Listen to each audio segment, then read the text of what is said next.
Please order in the hall and please be seated.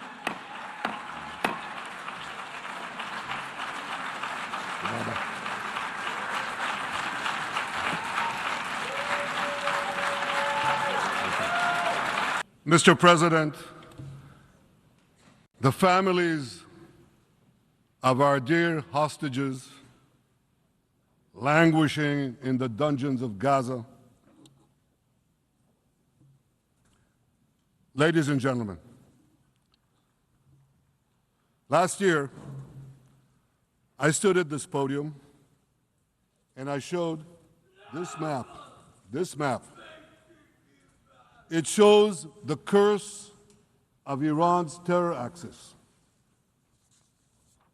This axis threatened the peace of the entire world. It threatened the stability of our region and the very existence of my country, Israel. Iran was rapidly developing a massive nuclear weapons program and a massive ballistic missile program. These were meant not only to destroy Israel, they were meant also to threaten the United States and blackmail nations everywhere. From Gaza, Yahya Sinwar dispatched waves of Hamas terrorists. They stormed into Israel on October 7th and committed acts of unspeakable savagery. From Lebanon, Hassan Nasrallah had launched thousands of missiles and rockets at our cities, terrorizing our citizens.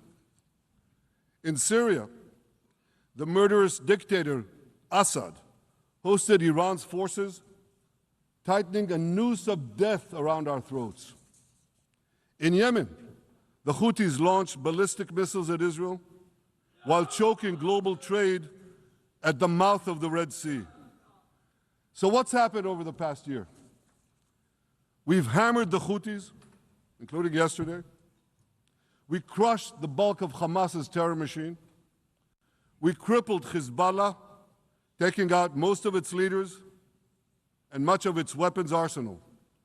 You remember those beepers, the pagers? We paged Hezbollah, and believe me, they got the message. And thousands of terrorists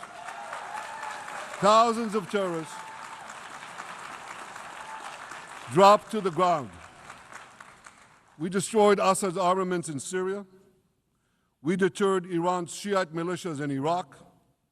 And most importantly, and above anything else that I could say to you or that we did in this past year, in this past decade, we devastated Iran's atomic weapons and ballistic missiles programs.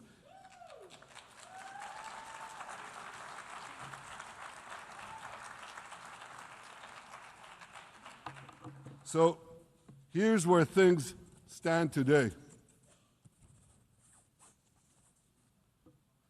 Half the Houthi leadership in Yemen, gone. Yahya Sinwar in Gaza, gone. Hassan Nasrallah in Lebanon, gone. The Assad regime in Syria, gone. Those militias in Iraq, well, they're still deterred. And their leaders, if they attack Israel, will also be gone. And for Iran's top military commanders and its top atomic bomb scientists, well, they're gone too.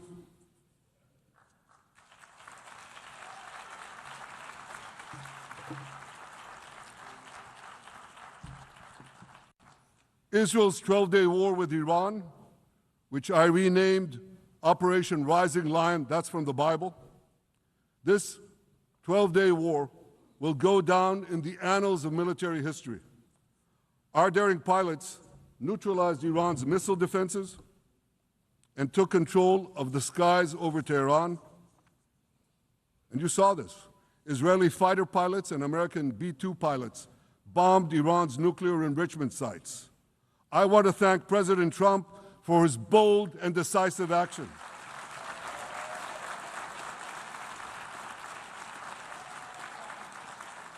President Trump and I promised to prevent Iran from developing nuclear weapons, and we delivered on that promise.